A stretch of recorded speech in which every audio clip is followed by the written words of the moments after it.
बताइए उसे सांसद कौन है? आपको नहीं पता क्या सर? नहीं, आपको पता है ना कौन है आपके सांसद है भाई? आदित्य यादव। आजमगढ़ में सांसद कौन है? आजमगढ़ से सांसद कौन है? धर्मेंद्र यादव। आगे बताइए और बताइए मैनपुरी से कौन है? कन्नौज से कौन है? ये समाजवाद है आपको लग रहा है? सर पूरे उत्तर प्रदेश में समाजवाद है आपकी राय में। जहां आपकी बात सही है वहां सही है, समाजवाद की बात छोड़िए जी। नहीं है। आप चुनाव जीते हैं, आपको मुबारक। आप चुनाव जीते हैं, आपने बीजेपी को उत्तर प्रदेश में आपने बीजेपी का रथ रोका है, ये आपकी काबिलियत है, ये आपकी काबिलियत है, इसकी मैं तारीफ करता हूं। लेकिन आप समाजवाद करते हैं वो तर्क गलत हो जाएगा, वो तर्क गलत हो जाएगा, वो समाजवाद को आईना दिखाने के बराबर है।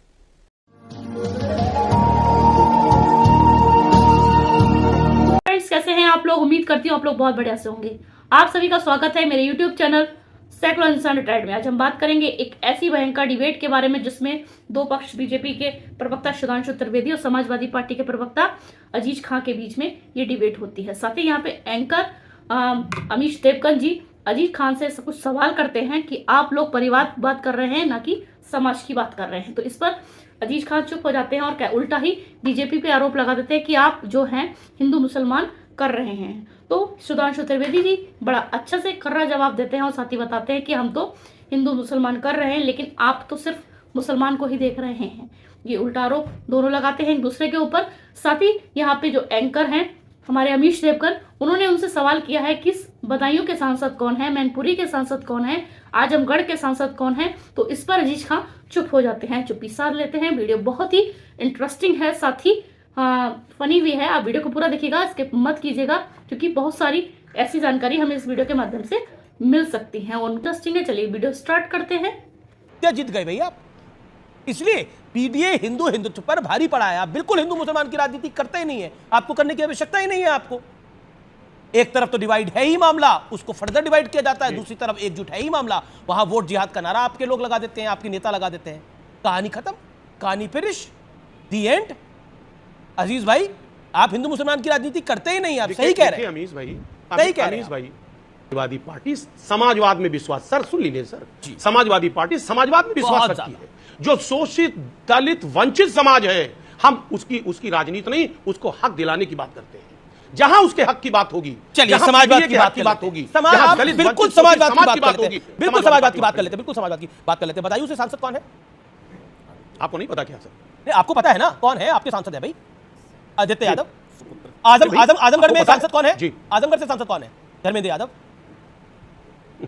आगे बताइए और बताइए मैनपुरी से कौन है? कन्नौज से कौन है? ये समाजवाद है आपको लग रहा है? सर पूरे उत्तर प्रदेश को नहीं, ये समाजवाद है आपकी राय में। अजीज खान, जहां आपकी बात सही है वहां सही है, समाजवाद की बात छोड़िए जी। समाजवाद की बात नहीं है ये। अगर लालू यादव की पार्टी बोले कि वो समाजवाद कर रही है और आप बोले आप समाजवाद कर रहे हैं, तो नहीं जी, ये समाजवाद नहीं है। आप चुनाव जीते हैं, आपको मुबारक। आप चुनाव जीते हैं, आपने बीजेपी को उत्तर प्रदेश में आपने बीजेपी का रथ रोका है, ये आपकी काबिलियत है, ये आपकी काबिलियत है, इसकी मैं तारीफ करता हूं। लेकिन आप समाजवाद करते हैं वो तर्क गलत हो जाएगा, वो तर्क गलत हो जाएगा, वो समाजवाद को आईना दिखाने के बराबर है। सुधांशु त्रिवेदी में क्यों पॉइंट? सुधांशु जी ये कहना चाह रहा था, जो अजीज खान साहब ने हम पे आरोप लगाया कि हम हिंदू मुसलमान की राजनीति करते हैं, बिल्कुल हम हिंदू और मुसलमान दोनों की बात करते हैं। आप केवल मुसलमान की राजनीति करते हैं। आप सीएम बनने के लिए दो चीजों का यूज करते हैं, कास्ट एंड मुस्लिम। हिंदू तो आपका वजूद ही नहीं है, क्योंकि आपको पता है 20% अपना है, 80 में टुकड़े करना है, और उसमें आप सफल हो जाते हैं। तो इसलिए आपको लगता है, आपको पूर्ण विश्वास है कि केवल मुस्लिम मेरे साथ रहेगा और उसके साथ कोई ना कोई एक दो कास्ट जुड़ी रहेंगी और हमारा काम हो जाएगा। इसलिए हम आपकी बात को स्वीकार करते हैं कि हम हिंदू मुसलमान की राजनीति करते हैं, पर आप सिर्फ मुसलमान की राजनीति करते हैं और दूसरी तरफ सिर्फ जाति की राजनीति करते हैं। और जो इन्होंने कहा, आज तक बाकी वर्ग तो छोड़ दीजिए, आप पिछड़ों की बात करते हैं, पिछड़ा, दलित, अल्पसंख्यक। ये बता दें कि पिछड़े दलित अल्पसंख्यक में से कितने लोगों को पिछले 35 साल से सत्ता में है समाजवादी पार्टी? 1990 में बनी थी, मुलायम सिंह जी जब पहली बार मुख्यमंत्री बने 1989 के दिसंबर में। तब से आज तक पिछड़े दलित अल्पसंख्यक के कितने लोगों को, एक नाम बता दीजिए, इसको राष्ट्रीय अध्यक्ष या सीएम बनाया हो? बाकी छोड़ दीजिए, पिछड़ों, दलित और सवर्ण छोड़ दीजिए, पिछड़े भी छोड़ दीजिए, यादव जाति में बताइए अपने परिवार के अलावा किसी को बनाया हो? यानी परिवारवाद, समाजवाद परिवारवाद में सिमट कर आ जाता है। कहां लोहिया जी खड़े होते थे, ठीक है, कहां बड़े बड़े नेता मधुरिमय खड़े हो। हाँ, कहते हैं जिसकी जितनी संख्या भारी उसकी उतनी भागीदारी। यहां पर भैया आप तो साफ समझ में आ रहा किसकी कितनी संख्या भारी और किसने किसकी भांजी मारी। इसका जवाब अमीश भाई लगातार समाजवादी पार्टी नारा लगाती रही, मांग करती रही, 10 साल से मांग करती रही कि जातीय जनगणना करा करके जो दलित शोषित वंचित समाज है उसका हक दो। साहब ये हक की बात नहीं करते, ये परिवारवाद का आरोप लगा रहे हैं। इनके तमाम सांसद, अभी पूरी फेहरिस्त निकाल लीजिए, एमएलए जहां से चुने गए हैं, उनमें परिवारवाद की बात देखें तो 25% ऐसे लोग हैं जो परिवार से ग्रसित है, एक ही परिवार के लोग हैं। ये उन पर, सर सुनिए, उस पर बात नहीं करेंगे, फेहरिस्त निकालिए, उस पर बात नहीं करेंगे, ये दूसरों पर कटाक्ष करेंगे। देखिए, कहने का मकसद ये है कि नैरेटिव सेट करने में माहिर हैं और जनता ने इस बार इस बात को जान लिया है कि नैरेटिव सेटअप नहीं चलेगा। ये लोग बहुत नैरेटिव सेट कर लिया, ये बहुत इवेंट मैनेज कर लिया आपने, बहुत परिवारवाद और तमाम ये सिर्फ आरोप है।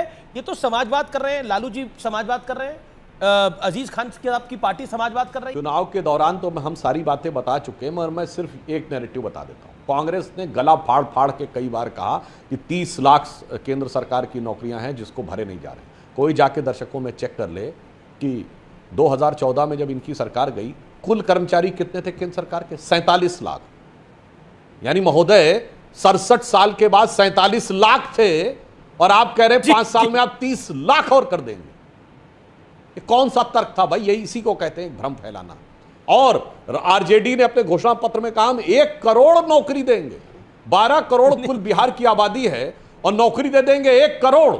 यह होता है भ्रम फैलाना। और मैं अंत में कह देना चाहता हूं, इन्होंने खूब भ्रम फैलाया, जो लखनऊ से लेकर कर्नाटक तक नजर आया कि बेचारी कम शिक्षित महिलाओं को यह भ्रम दे दिया, जैसे पोंजी स्कीम वाले देते हैं, देखो ये पर्चा है और फला तारीख को देने के बाद आ देना, वहां तुम्हारे अकाउंट में खटाखट 8,500 रुपए आ जाएंगे। तो अब तो चुनाव समाप्त हो गया, चुनाव आचार संहिता समाप्त हो गई। जहां आपकी सरकार है वहां दीजिए खटाखट, पंजाब में, बंगाल में, तेलंगाना में, कर्नाटक में, दिल्ली में दीजिए ना, तमिलनाडु में 8,500 रुपए खटाखट। कैसी लगी आपको आज की वीडियो? देखा आपने, दोनों एक दूसरों पे आरोप लगाते हैं। आपकी क्या राय है इस बारे में? आप अपनी राय कमेंट सेक्शन में रख सकते हैं। इसी तरीके की वीडियो के साथ हम जल्द हाजिर होंगे। कमेंट्स में लिखना ना भूलें। जय हिंद।